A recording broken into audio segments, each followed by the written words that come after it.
Welcome to Inside the Vandals, a weekly show covering men's and women's basketball. Inside the Vandals is brought to you by the School of Journalism and Mass Media and by the Coeur d'Alene Casino, Hotel, Spa, and Resort.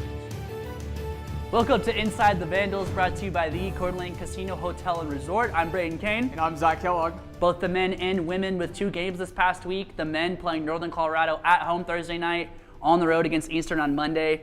And those second half woes continue for the men as they have all season. But we'll get to that a little bit later on in the show. Yeah, the women in Cheney picked up a big win thanks to a last-second buzzer beater from Michaela Ferenz. 11-3 now in the season. I had the chance to sit down with head coach Jon Newlee to discuss that win, the loss to Northern Colorado, and also looking ahead to Northern Arizona tonight.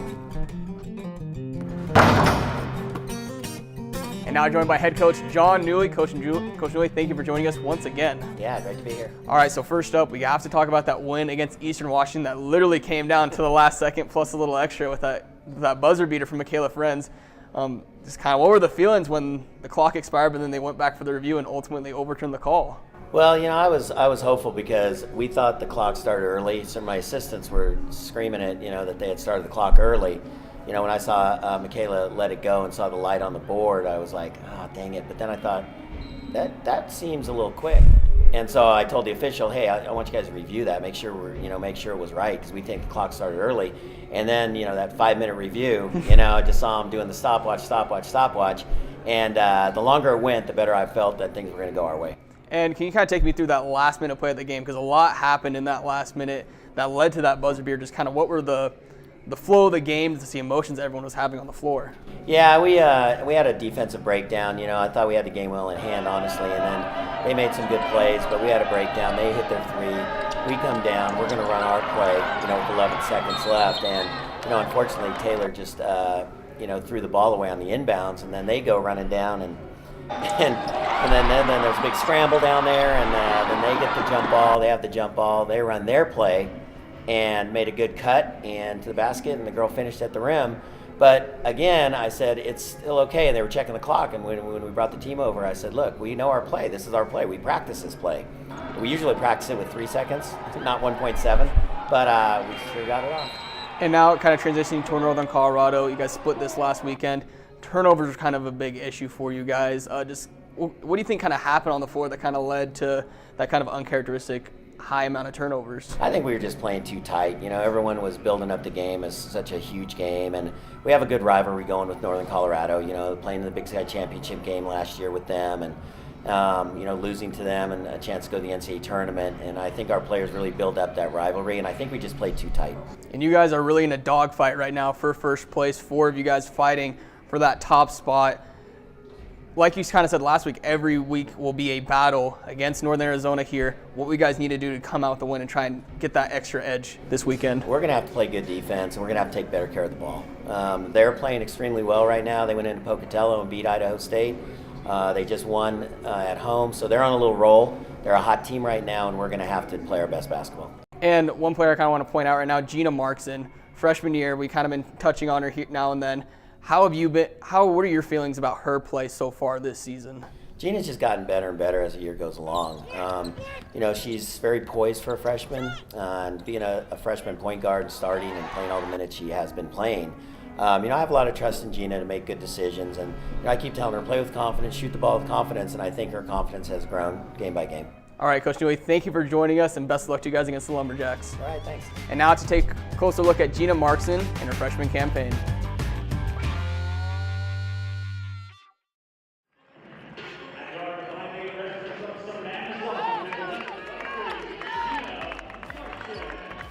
The transition from high school into college is hard for anyone, especially a Division I athlete.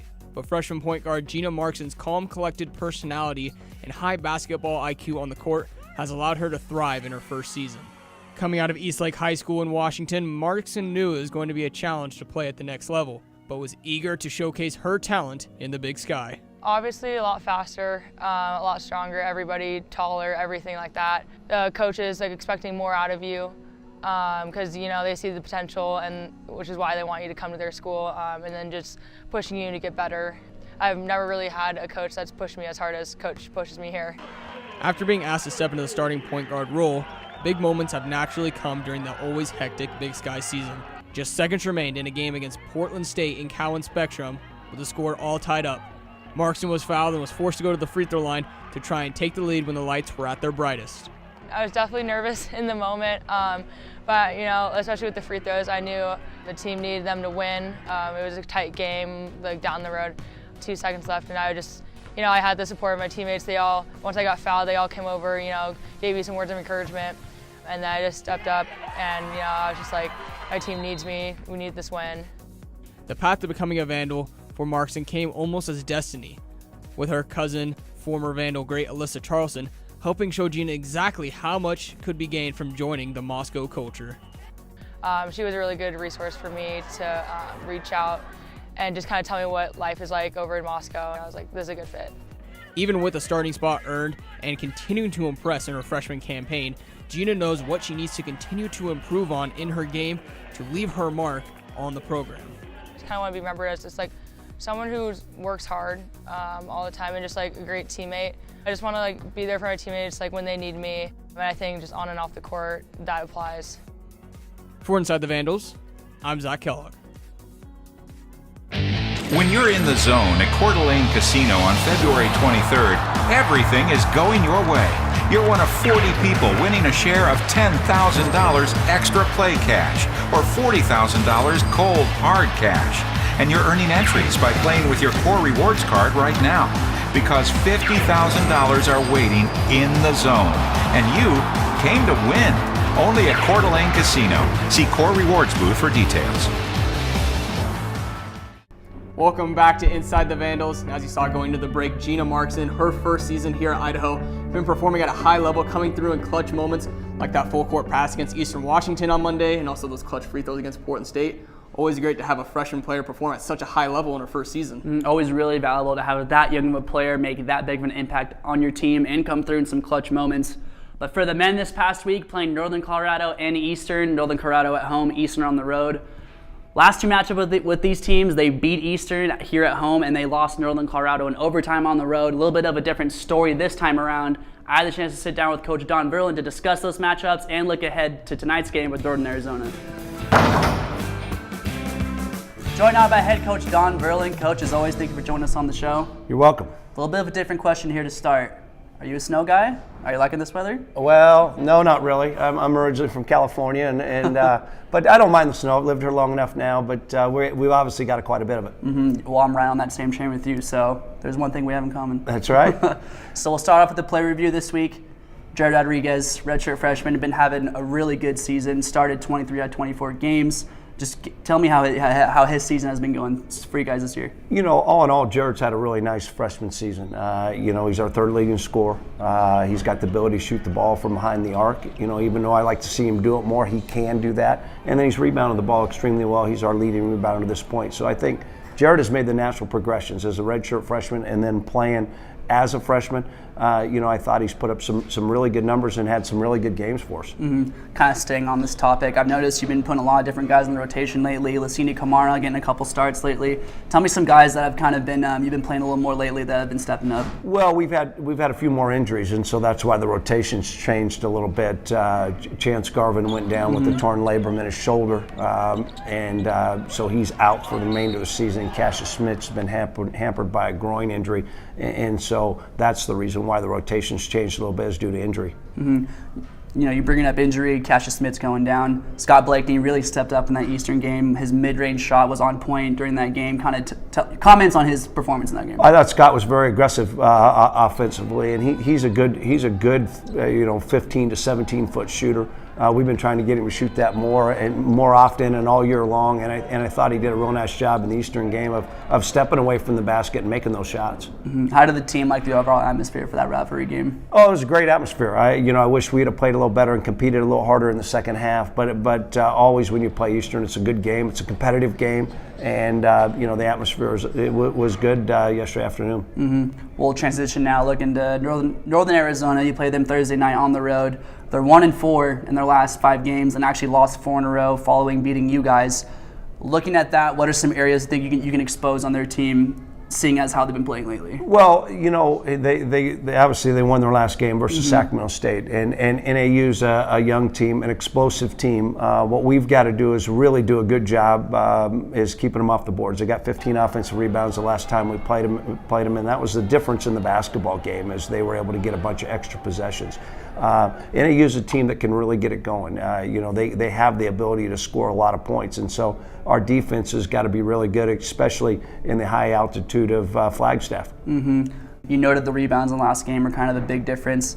Other than that, it seems like on paper, statistically, it was a pretty close game. How do you and your coaches go back and look at film and kind of maybe find those deeper analytical things that you don't really see on paper to see how your team can improve? Yeah, you know, success is in the details. We all know that, and cleaning up just a few little things between the last game and this game is really going to be important. And number one is we allowed them to drive it to the basket and attack us in transition way too much. And we've got to do a better job in those two areas. Number two is, as we mentioned before, is rebounding. We got to do a lot better job rebounding the basketball. And then as a group, what we got to do is we got to sustain our intensity for a lot longer. We had some really good minutes in that basketball game. We just didn't sustain it through the rough times. Well, that's all the questions I have for you this week, Coach. Thank you for joining us on the show, and good luck this week. Thank you. We'll be back with Inside the Vandals. The all-new 2019 Subaru Ascent is amazing. Pull a camper up to 5,000 pounds with 260 horsepower, 2.4-liter turbocharged engine, seating for up to 8 people, standard with eyesight, 19 cup holders.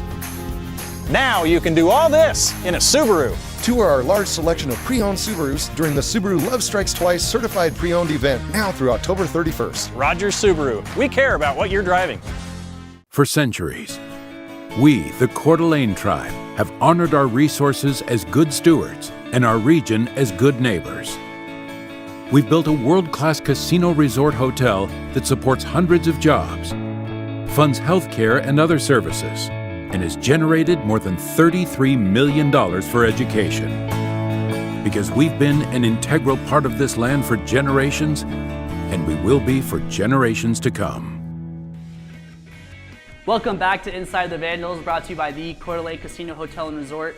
Well, Zach, as you just heard Coach Verlin say, they just need to keep up some consistent energy in the second half, and maybe they can turn some of these games around for the end of the year. Yeah, injuries also playing a huge factor. Hopefully they'll be able to get healthy and try and right the ship before the end of the season.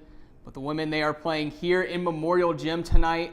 Going to be a great environment. Those tight quarters really amplify the noise. The Vandal faithful will come out in full force. Our own Hunter Funk with the story. What does it take to make an atmosphere for a game electric? A couple crazy fans and an enthusiastic band leader. Here we go! 1, 2, 3, 4!